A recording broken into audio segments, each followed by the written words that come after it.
You are looking at the only people who ever stole a casino, then helped investigate their own crime. This is the real story of the Stardust Casino skimming operation. In the 1970s, Chicago mobsters quietly took control through Frank Rosenthal. They never robbed the cage with guns.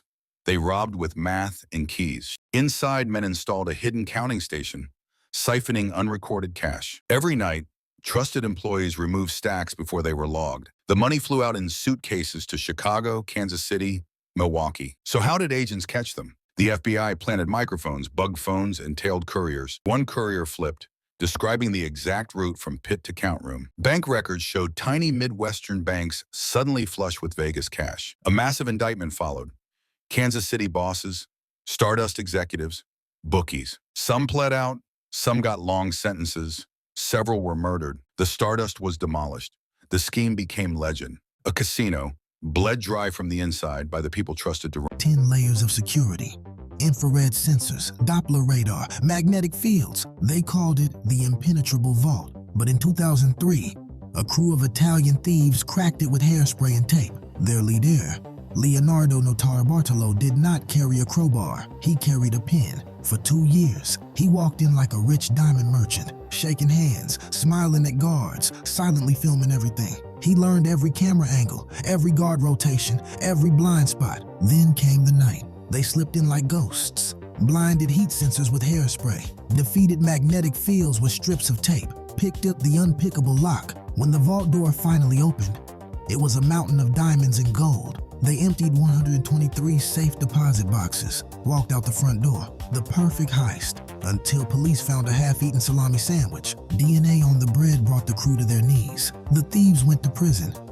but the diamonds were never seen again. You are looking at the only thieves who broke into a museum through a shopping mall roof. They vanished with $300 million in art from the Musée d'Art Moderne. Vieran Tomic spent months scouting the building and neighborhood, studying every detail. He studied guard rotations, CCTV blind spots, even window frame types. He found a weak point and practiced climbing the facade at night. On May 20th, 2010, just before dawn, he executed the perfect break-in. 5 masterpieces by Picasso, Matisse, and Modigliani were carefully removed one by one. He rolled the canvases and walked out calmly. No alarms triggered. The breakthrough came from phone taps and DNA evidence from a glove. Tomic received 8 years, but the 100 million euro paintings were never recovered. Alcatraz, freezing water, deadly currents and sharks. They said no one could survive an escape. But in June 1962, 3 men tried to prove the world wrong. With sharpened spoons in a pile of raincoats, Frank Morris and the Anglin brothers did not just run, they engineered. For months, they stole spoons and carved through salt-rotted concrete. To fool the guards, they made fake heads, soap, toilet paper, real hair from the prison barbershop. On a stormy Tuesday, it happened. Decoys in the beds. They slipped into the vents, climbed the pipes, and reached the roof. 50 rubber raincoats, stitched and glued, a homemade raft. They pushed into the black water and vanished into San Francisco fog. The FBI's massive manhunt found almost nothing. A few paddles, a torn life vest. But decades later, a letter arrived. I am John Anglin. I escaped from Alcatraz. Do you think they survived the swim? Subscribe and tell us your theory. You are looking at the only thief who robbed a world-famous luxury hotel, then calmly walked out the front door. This is the real story of the 2013 Carlton Hotel jewel heist. No tunnel, no guns fired, just a man, a hat, and a briefcase. For days, he watched the temporary Leviev diamond exhibition. He noted the single-armed guard and unlocked display cases. On July 28th, around lunchtime, he walked in wearing a cap, carrying an empty briefcase. While staff prepared for a private viewing, he slipped through the prop door. He drew a pistol, ordered everyone to the floor, then began sweeping entire trays of diamonds into his case. Less than 60 seconds inside, value up to $136 million. He ran back through the side exit, across a terrace, and vanished toward a waiting scooter. CCTV caught his walk, his posture, his escape route, but not his face. Despite international warrants, no one has been convicted. 1 minute in a Riviera hotel and history's biggest jewel heist remains unsolved. Tokyo, 2014. The world's biggest Bitcoin exchange was robbed in one night. No alarms, no broken glass, just 80,000 Bitcoins gone. Picture this. Every Bitcoin is a tiny trans-neon green Lego brick. Mt. Gox is a giant digital vault with bricks sliding out invisibly. One invisible transaction at a time into a black hole wallet. Mt. Gox screams, "We were hacked!" But critics asked tough questions. Was it a genius hacker or someone with a master key inside? Investigators chase IP ghosts across continents, following digital breadcrumbs. Most of the bricks are still missing to this day. If cashed out today, they would be worth billions. At True Brick Crime, we rebuild the world's strangest heists brick by pixel. Where do you think the main Gok's fortune is hiding? Hit follow and join the hunt. You are looking at the only thief who robbed an armored car crew, using nothing but paperwork and a fake training day. This is the real story of the 2008 Marseille false escort robbery. A gang spent months studying the company's routes and uniforms. They built a perfect replica escort car with cloned logo. They hacked radio frequencies, recording real dispatch conversations. September 23, 2008.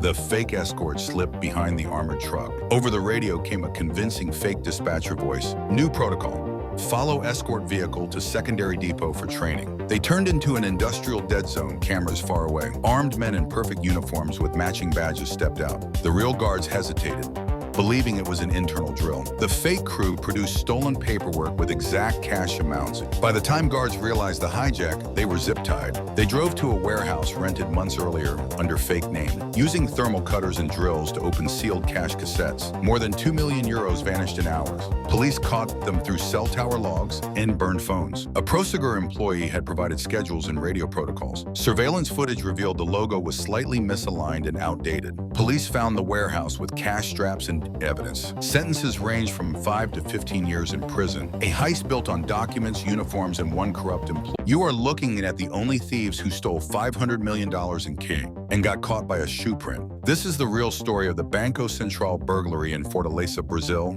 2005. No guns, no masks, just a tunnel and insane planning. A fake landscaping company rented a building 2 blocks from the bank. For 3 months, workers carried in soil and tools and removed dirt in plastic bags. They dug a tunnel 78 meters long, reinforced with wood, electric lights, and air conditioning. They mapped the bank vault from blueprints and came up from below. That weekend, they bypassed alarms and emptied 3.5 tons of banknotes. Monday morning, staff saw empty racks and a hole in the floor. Federal police found fibers, tracked documents, then discovered a muddy footprint. That print unraveled the crew through phone records and car rentals. Most of the cash and at least one mastermind vanished into legend. November 1971, a rainy afternoon in Portland. A man calling himself Dan Cooper walks up to the Northwest Orient counter. He looks like any other businessman with his dark suit and black tie. But Cooper wasn't interested in the destination. He was interested in the exit. Mid-flight, Cooper orders a bourbon and soda before handing a note to the flight attendant. It said he had a bomb. He showed red cylinders and wires in his briefcase. His price? $200,000 in cash and 4 parachutes. The plane lands, passengers are traded for money, and they take off into a brutal storm. At 10,000 feet, Cooper lowers the aft stairs and vanishes into the abyss. The FBI launched the most extensive manhunt in history, but found nothing. D.B. Cooper didn't just jump from a plane, he jumped into legend. Most thieves hide in the shadows. The Pink Panthers drive through the front window. They are the most successful jewel thieves in history, with over $500 million in stolen gems. Their secret is simple. They do not plan heists. They choreograph them.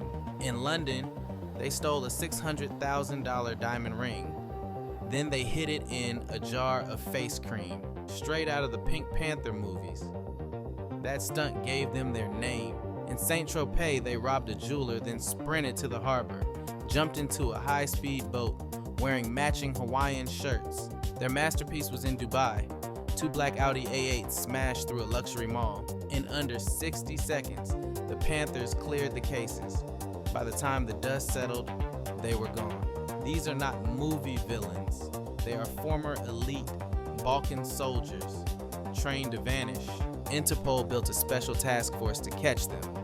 But the Panthers are ghosts, hitting 30 countries from Tokyo to Paris. They even paint park benches fresh, so witnesses cannot sit and watch their escape routes.